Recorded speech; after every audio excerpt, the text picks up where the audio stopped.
Hey you guys, it's me Rachel with Sense of Tempo Cane Corso. Just doing a little update on the puppies.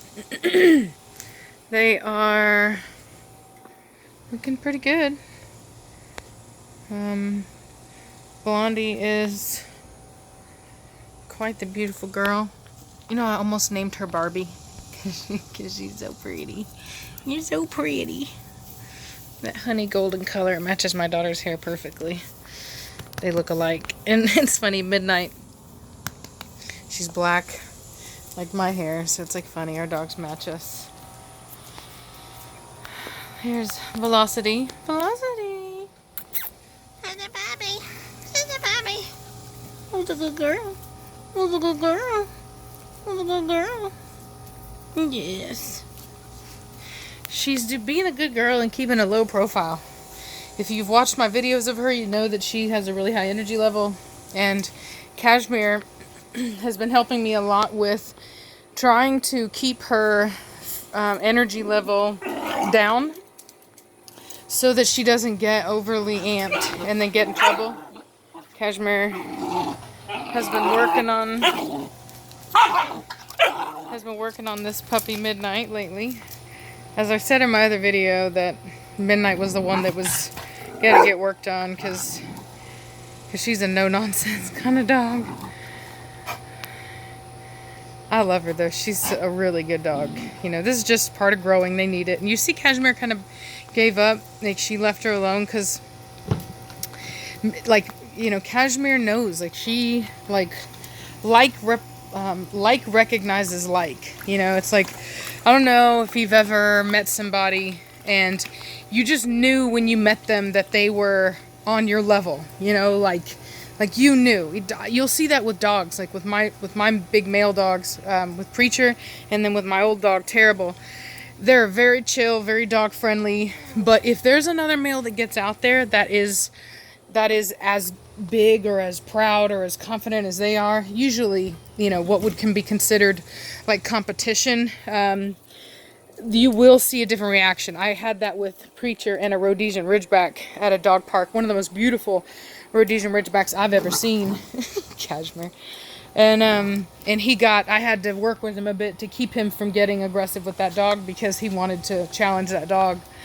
So, Cashmere knows that Midnight is just a really confident, dominant female. So she messes with her a bit just to kind of toughen her up, just to kind of teach her how to act, some reactions.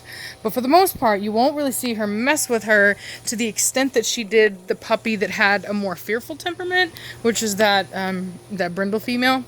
And there's nothing wrong with having a more shy and, you know, a bit of a, you know, a more fearful temperament, so long as you take very early steps to socialize that dog and teach it how to respond to things and, you know, teach it the ways of the world. Now, that's not going to fix, like what we call like a weak temperament, where the dog has something just like genetically wrong with its temperament, where no matter what you do, it's not going to really use its brain correctly. That's different. But when it comes to just a dog that really isn't the most courageous, and it's just kind of a little bit of a personality thing, you can work on that. That can be fixed. You just have to keep it in mind. You don't let them hide behind you. Like if you go to a dog park, don't let them do that thing where they hide behind your legs. Walk away, make them socialize. Don't baby them if they start to get afraid of something. If you see them, if you walk past something and you notice a fear reaction and it's not warranted, like for example, if you walk past a vending machine and the hum from that machine scares your dog, then you should take your dog back over there and make them sit next to it until they chill out. And then maybe walk them past it a couple times, right? And that will help that dog, help desensitize that dog to that and realize it's not a problem. Oh, there it is again. You better get that puppy, Cashmere. You better get her. Yeah, see, you see how she leaves her alone? And she comes over here to mess with the fawn female. And I would not say that the fawn female, Blondie, is particularly fearful or anything. But she definitely has she gets, it's hard to explain, but it's like, I don't know if you can kind of see it in her eyes. There is some fear there. Do you see the whites of her eyes, how she's more scared?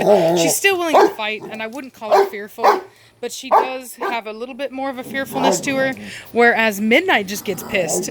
She's not fearful. She's just like, get the hell off me. And that's the difference. And I think that's why Blondie gets it a little bit more than, say, Midnight does. See, and then you'll see Blondie,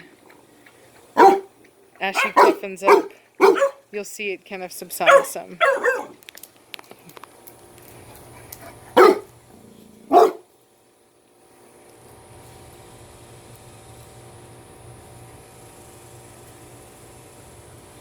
You see how she stopped fighting? Even though she's scared, you can see the whites of her eyes. There's still some fear, but she's not reacting. And now she gets rewarded. Because she's not overreacting. She's letting it, she's submitting to it. She's just letting it go. And she's not giving in to the fear. And that's the difference. People wonder why she doesn't give, why she lets Midnight go without making Midnight submit. It's because Midnight is not coming from a place of fear. You know what I mean? She's coming, what the hell are you doing, Cashmere? She's coming from a place of dominance, like of courage and dominance. Like, Midnight is a very confident dog, very sure of herself, and so she knows exactly why her mom is going over there. She's like, no, you're not gonna dominate me.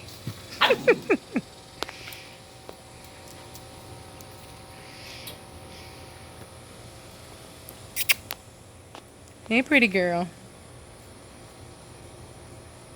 You see how Velocity isn't getting into it? Psst, get it at Midnight. And that's because she's been getting, she's been really kind of getting into, you know, playing. Whenever they play in the house and stuff, she has a tendency to take it too seriously. She gets a bit too amped up. And Cashmere comes over there and she corrects her. She puts her down just like you saw in the other video. And so she knows that the only acceptable thing that Cashmere is really going to put up with right now is her being calm and submissive and being, you know, being chill. And of course I love that, because that's exactly what she needs to be like, you know, in general, in order to live successfully in a pack environment with all my other dogs. She can't be all excited, freaking out and stuff, because that's how fights happen. So having a very calm and submissive temperament is, and non-excited temperament is really essential. It's okay to be excited when the time warrants it. If we're out hiking or whatever, you can be excited, you can run around, but you can't just do it all the time. What are you chewing on? What is that? No.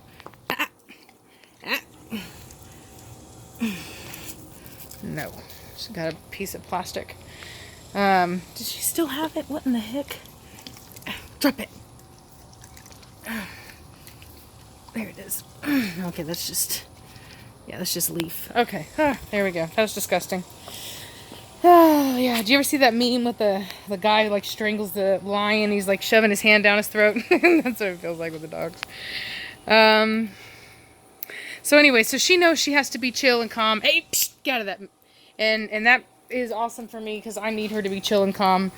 Makes everything about having all these dogs easier and more manageable. So anyway, so I just wanted to give everybody a little update on what's going on here, how everybody is doing, and you know, answer any possible questions that people may have had about the different interaction between Midnight and Blondie with their mother. So there you go. There's your little update on the family today. Y'all have a good one.